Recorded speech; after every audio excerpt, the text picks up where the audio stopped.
Ilan taong ka na? 12. Ba't ka nagtitinda ng... Kaya po kung bakit tapos pabili ko na. Matagal ka nang nagtitinda ng sampagita? Nakakamagkano ka sa isang araw? Minsan po, 100. Minsan po, 100. Sa'yo na yon. Hindi. Magkano yun sa'yo doon? Ano po? 50 po. Pag 100? Apo. Pag 200? Ano po? 100. Kalahati ang tubo mo dyan. Nag-iipon ka kapag nag-iipon ka sa bawat benta mo o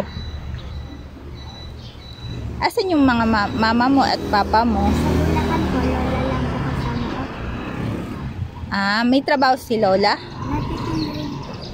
Nagtitinda. Taga dito ka lang din? Sa iglesia po. Sa may Mountain Heights? Tapos umiikot ka pa. Sino kasama mo pumunta dito? Asan si Lola? Naghiwalay po kami. Pabenta kami. Nauubos mo naman yan. Minsan po yun. Tapos, bebenta nyo ulit kinabukasan. Ginagawa ni Lola? Yan? Kinukuha po namin sa bayan. Sa bayan. Ang tawag dun. Ano oras pasok mo? 12. 12?